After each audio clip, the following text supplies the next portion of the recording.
Oke teman-teman, jumpa lagi di channel Wantupi Kreatif. Nah, di sini hari ini saya menampakkan atau mewujudkan diri di channel saya ini. Dan rencana untuk hari ini saya akan menampilkan yaitu sebuah video, yaitu video yang sangat bagus, sangat keren, sangat menarik, sangat seru dan lucu. Nah, video ini dari teman kreator kita yaitu Bang Opung Parbilak. Di dalam video ini Bang Opung lagi membahas tentang statement yaitu dokter cantik. Supaya teman-teman tidak penasaran dengan videonya ini, nah videonya tak siapin dulu. Teman-teman, videonya udah siap dan kita harus pandai menyikapinya dan kita harus pakai pikiran yang sehat. Nah, untuk videonya ini mari kita lihat dan kita tonton serunya videonya ini. Oke, kita lihat dan kita tonton video. Kalian tahu manusia yang satu ini? Inilah manusia yang mengatakan bahwasanya Anies Baswedan dinanti-nantikan oleh dunia internasional. Nah, Anies ditunggu di dunia internasional. Oke, bukan ditunggu di penduduk DKI kembali. Enggak, Mas. Dunia internasional mana, Bos? Sampai Anies sekarang Baswedan, jujur aja gue bilang ya ya kan, apa memang betul ini sedang sibuk ngurusi dunia internasional? Pikirku begitu. Nggak kedengaran beritanya. Yang jadinya ini ikut gabung pasukan perdamaian, pikirku kan begitu. Nggak taunya nongol dia di acara pelantikan.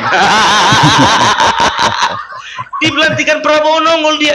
Maknanya tapi di dunia internasional main-mainnya ini sekarang. Pikirku begitu kan begitu. Kukira lah kemarin itu biar tahu kalian duduk si Anies Baswedan di situ itu undangan dari PBB. Udah sempat berpikir seperti itu aku biar tahu kalian. Gara-gara manusia ini, ya tahu enggak kalian? Ini namanya dokter Tifa. Betulan dokter. Tapi inilah dokter yang lebih banyak waktunya mengurusi masalah pilpres dan pilkada daripada ngurusi pasiennya. Serius. Aneh dong. Orang biasanya dokter itu kan, ya misalnya ngurusi pasien.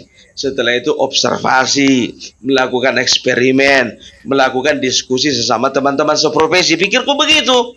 Dia memang rajin kali ikutin mengikuti forum-forum diskusi. Tapi bukan diskusi kedokteran. Yang diikutinya Refli Harun, Roy Suryo. Ya, setelah itu saya Didu. Aku jadi berpikir, apa kayak gini ya sama sekali. Memang kualitasnya dokter yang satu ini, pikirku begitu. Alah, dokter Tifa. Berarti ini jujur aja aku bilang ya kan, kawan ini dokter, inilah ciri-ciri dokter yang nggak pernah kerja di rumah sakit umum. Inilah juga dokter yang ciri-cirinya yang pasiennya nggak terlalu banyak. Dan inilah ciri-cirinya satu-satunya dokter ya waktu kuliah jurusannya Fisipol. Bukan kedokteran. Aku sanksi nih ijazahnya ijazah Fisipol ini, bukan kedokteran. Lebih banyak lah ikut tengok komentarnya masalah politik daripada masalah kesehatan. Nah, bagus-bagus lawak. Kalau Refli Harun contohnya sama si Faisal Assegaf, katakanlah dulu walaupun mereka menamakan diri mereka ahli tata negara, masih ada nyambungnya ke politik. Tapi kawan ini agak rajin kali, pikirku begitu. Aduh, Mbak Tifa, ya itu pasienmu itu diurus itu. Kenapa? Kekurangan pasien. Oh, karena kau kurang pasien, maka kurang pemasukanmu. Makanya kau cari pemasukan di media sosial. Iya, tahu. Dan tahu enggak kalian ya? Baru-baru ini biar tahu kalian, berpidato lah dia. Berpidato memuji-muji bagaimana Bapak Prabowo terpilih menjadi presiden ke-8. Kita dengar dulu pidatonya. Oke, kita dengerin pidatonya Ibu Dokter Cantik ini. Oktober 2024, Indonesia memiliki presiden baru, presiden ke-8 Bapak Prabowo Subianto. selanjutnya saya sebut sebagai Presiden Prabowo. Sosok seorang pemimpin yang sesungguhnya ditunggu sejak 10 tahun yang lalu.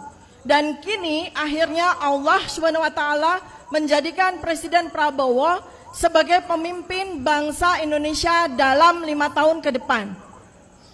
Mewarnai berbagai drama, strategi, dan keputusan-keputusan politik yang tidak banyak dipahami. Tarik napas, Bu Dokter.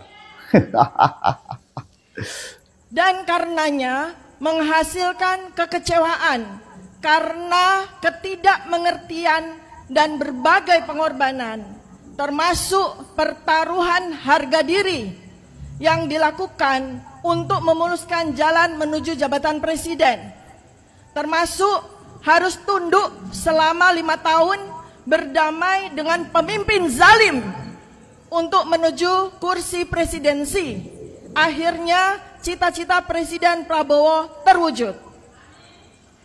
Para pendukung Presiden Prabowo 5 tahun ini merasa dipecundangi, dihianati, dibuat sakit hati dengan keputusan Presiden Prabowo masuk kabinet, menjadi menterinya, pembantunya seorang penguasa zalim, pembohong, penipu, dan pengutang terbanyak sepanjang sejarah Republik ini, termasuk menggandeng seorang yang sama sekali tidak kapabel, anak dari si penguasa zalim, pembohong, dan penipu. Dalam 8 bulan ini, Tarik napas. Mulai. dalam 8 bulan ini, saya mencoba memahami langkah Presiden Prabowo. Mengapa harus memilih Gibran sebagai wakil presiden? Namun, setelah hari ini, 20 Oktober 2024 tiba, tanpa halangan, saya akhirnya memahami bahwa Presiden Prabowo tidak punya pilihan lain selain menggandeng Gibran menjadi wakil presiden.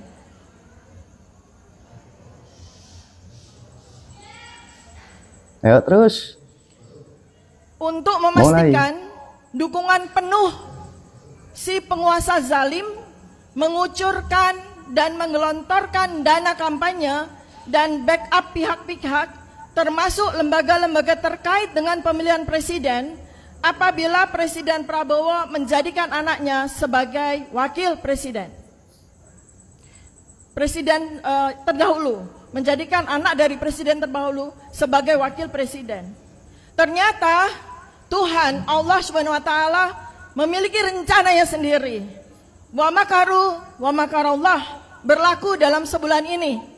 Ketika mencuat akun Fufu Fafa yang selama 10 tahun ini dengan sadis, kejam, keji, melontarkan berbagai caci maki, hinaan, risakan, bahkan fitnahan kepada Presiden Prabowo.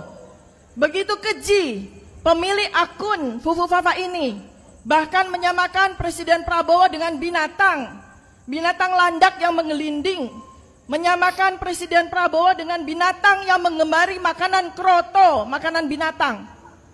Bahkan kekejian dan caci maki tidak cukup ditujukan kepada Presiden Prabowo saja, tetapi akun Fufu Fafa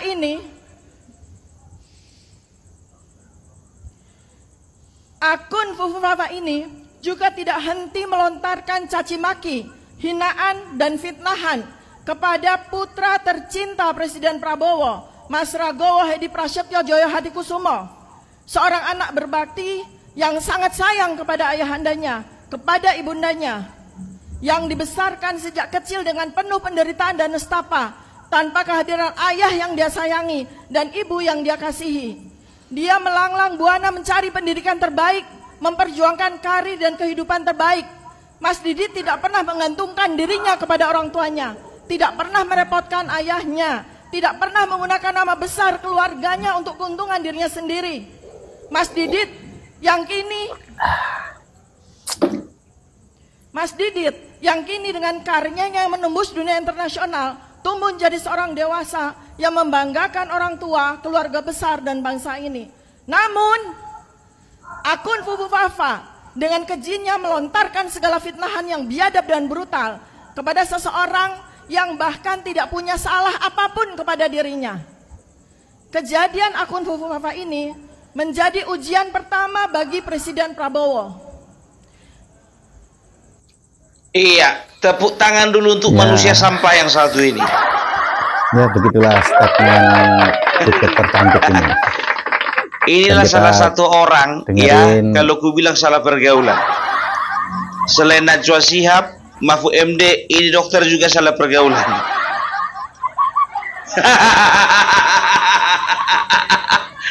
Dokter, kau dalam rangka apa kau bikin pidato begitu? Tahu kalian, ya ini pidato kapan? Inilah pidato di mana acara diadakan Refli Harun dan kawan-kawannya ketika Bapak Prabowo melakukan pelantikan. Bapak Prabowo melakukan pelantikan, mereka bikin acara sendiri. Inilah manusia-manusia jahanam ini biar tahu kalian. Inilah manusia sampah. Ku bilang manusia sampah karena apa? Setiap statementnya itu adalah jahanam semuanya. Setiap statement mereka itu, pernyataan-pernyataan mereka itu adalah fitnah. Fitnah itu bagiku adalah sampah. Sampah itu gak berguna. Ya, selain dibuang, dicampakkan, dibakar kalau bisa. Ya, jadi tahu ndak kalian? Ya, kalau ku analisa, ini manusia ini satu-satu berpidato seolah-olah memuji Prabowo. Orang ini panik karena apa? Takut diculik.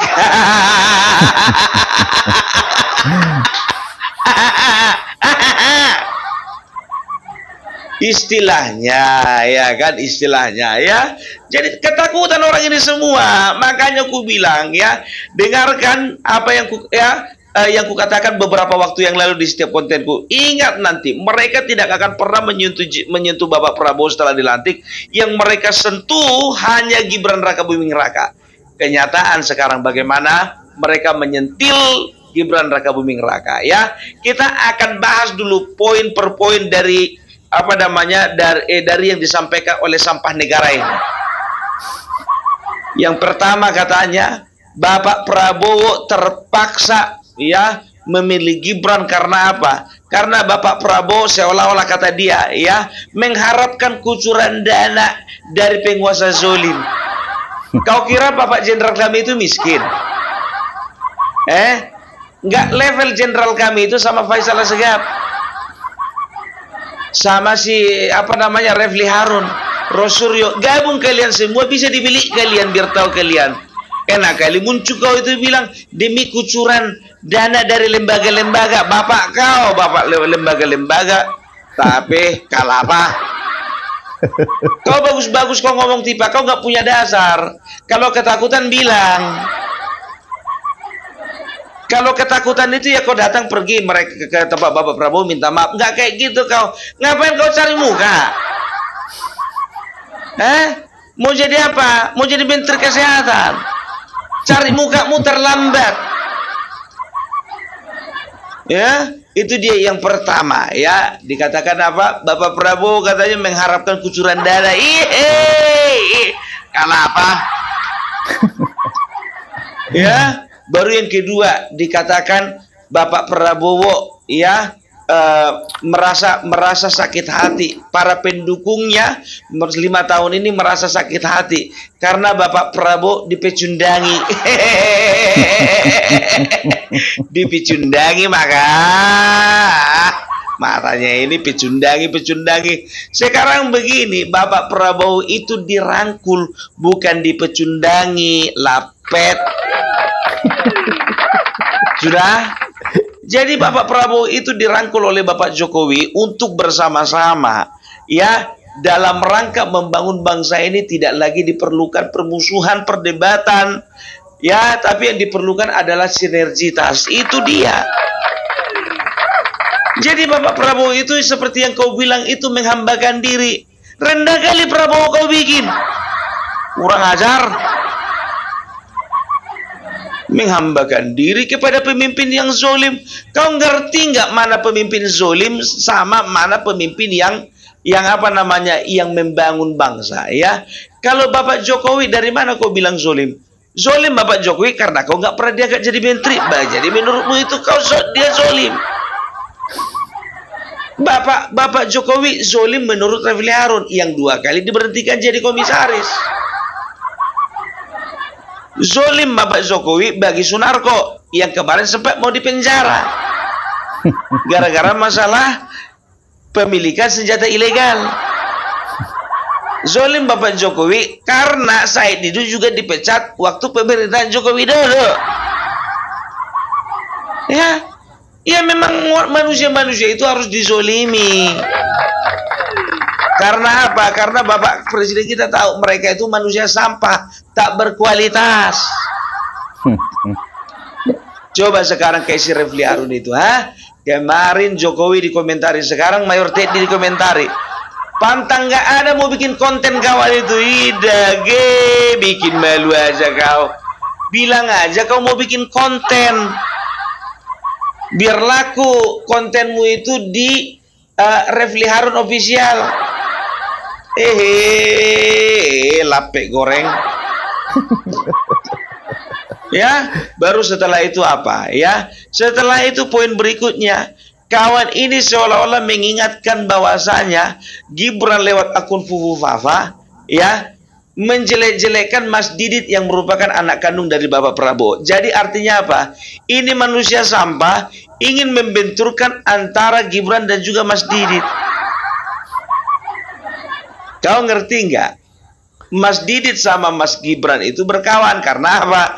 Karena Prabowo presiden, Gibran wakil presiden. Nah, Mas Didit anaknya presiden. Mau gua adu domba orang itu mana bisa. Kerjaan kalian kan begitu, ya. Kalau nggak bisa didekati, adu domba. Selanjutnya apa? Ya, dikatakan bahwasanya 10 tahun ini pemerintah ini dipegang oleh penguasa zolim. Ya, sekarang aku kuperhatikan ada lebih dari 5 kali kau katakan penguasa zolim, ya. Sementara selama ini, ya, semenjak pilpres ini, ku tengok muncul kalian yang zolim, betul. Ya, coba bayangkan kalian, ya, ada beredar foto-foto dan juga video yang mengatakan apa? Tangkap gantung adili, tangkap gantung adili. Mana realisasinya? Mana coba kau mana? Kelompokmu itu yang bilang gantung tangkap adili, gantung tangkap adili kan? Kalau muncung itu nomor 1. Orang kayak gini itulah dia, koarnya besar kali gitu. Mana kenyataannya nggak ada.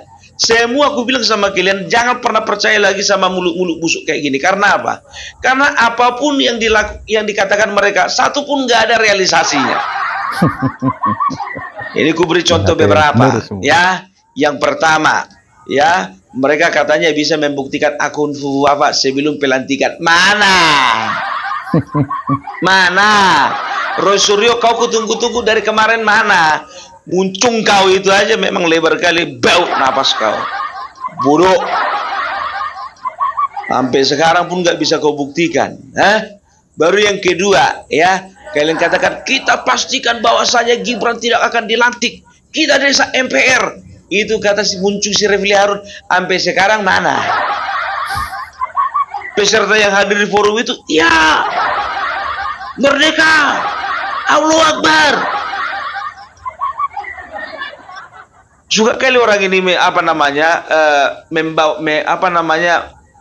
memperalat istilah-istilah agama gitu. Nggak boleh harusnya kan, dia kan. Coba mana Refli Harun, mana kau buktikan katanya kau mau desa MPR, mana? Paling kalau misalnya disosor kau pertanyaan itu, ya karena DPR MPR juga sudah bagian dari mereka. Paling itu jawabanmu, bagudum. Ya kan? Itu dia. Apa lagi? Katanya 14 Oktober mereka akan bikin demo besar-besaran. Mana? Mana? Yang sama Presiden BEM itu si Satria itu namanya. Universitas Brawijaya, ganti kalian presiden BEM kalian itu. Ngomong aja besar. Semua mahasiswa dari luar daerah, semua sudah datang ke Jakarta, sudah nginap di universitas-universitas untuk melakukan demo besar-besaran. Tahu kau, tanggal 14 Oktober itu kutunggu-tunggu, mana lah demonya, dipikirku begitu. Iya, itu makanya aku bilang, omong aja yang besar orang ini. Setelah itu apa? Ya, kita tanggal 21, kita akan dobrak, kita akan bikin gerakan besar-besaran. Wah. People power, kata si Amin Rais, people power.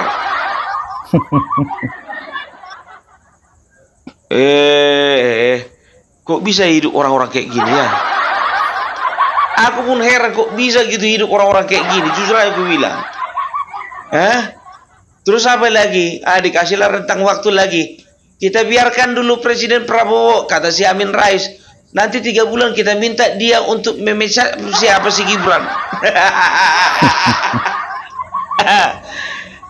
Amin, jujur aja ku bilang sama kau ya. Urus aja dulu kesehatanmu, baru kau urus kesehatan bangsa ini. Nggak cocok kau mengurusi kesehatan bangsa ini, sementara otakmu pun juga perlu disehatkan. Apalagi si Amin Rais datang dia kemarin itu ke pelantikan, pikirku siapa lah yang ngirim ini ke sini, pikirku begitu kan. Aku lupa kalau dia pernah jadi ketua MPR. Ya karena memang ngeliat kualitasnya itu rada nggak percaya juga aku. Tapi cemana mau dibilang, tahun 99 kan aku udah hidup. Memang masih ingat aku itu ketua MPR si Amin Rais, iya kan. Tapi bersama dengan rekan-rekan yang lainnya, mereka melakukan satu kecelaan lah di bangsa ini. Apa itu? Kudeta kali. Kudeta. Diacak-acaknya pemerintahan si Amin Rais. Siapa namanya, si Gus Dur. Ya, itu dia. Jadi udahlah ya Dokter Tifa. Ya aku bilang sama kau, nggak perlu kau cari muka sama Bapak Prabowo, terlambat. Itu yang pertama, percuma. Itu yang kedua, kelihatan goblok. Itu yang ketiga, sia-sia. Itu yang keempat, buang-buang waktu. Itu yang kelima, buang-buang tenaga. Itu yang keenam, buang-buang kuota. Itu yang ketujuh, banyak lagi biar tahu kau. Lama-lama, aduh, jujur kali ku bilang, menang cantik juga, menang cantik doang ya kau rupanya.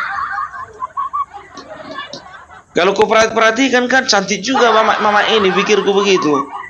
Tapi maaflah, hatinya nggak cantik. Makanya mulai besok ya udah nggak usah lagi kau kumpul-kumpul sama orang Servele Harun. Ku bilang samamu, jangan salah pergaulan. Ya itu yang pertama. Baru kedua, tolonglah jangan terlalu nampakkan ke masyarakat Indonesia kalau kau itu pengangguran sebetulnya. Masa dokter ngurusin politik, dokter ngurusin kesehatan pasien lah. Bikin malu kau. Ya kalau memang apa, tinggalkan klinikmu itu, tinggalkan tempat praktekmu itu, bergabung kau sama siapa? Bikinlah brandingmu itu sebagai ahli pengamat politik. Ya, itu dia. Apalagi munculnya itu dibilang katanya Anies Baswedan itu ditunggu dunia internasional itu. Makanya kalaupun dia nggak jadi presiden, dia nggak jadi gubernur, dia ditunggu-tunggu itu untuk menjadi utusan internasional. Kualitasnya semana sih? Aku mau tanya dulu, kualitasnya kayak mana rupanya? Ya, jadi udah itu aja lah dulu ya. Jadi kalian perlu tahu ini semua, yang sebarkan video ini karena apa? Ya karena manusia-manusia busuk seperti ini ya jangan pernah lagi didengarkan oleh masyarakat di luar sana ya. Itu dia. Oke, jadi itu dulu dari Opung Parbelak. Salam NKRI harga mati. Oke teman-teman, gimana dengan videonya tadi? Seru, menarik, dan lucu. Itulah pendapat Bang Opung tentang statement Bu Dokter cantik tadi. Nah, video ini teman-teman bila ada pendapat atau saran atau apa bisa komen-komen di kolom komentar. Oke teman-teman, sampai jumpa di video selanjutnya. Oke.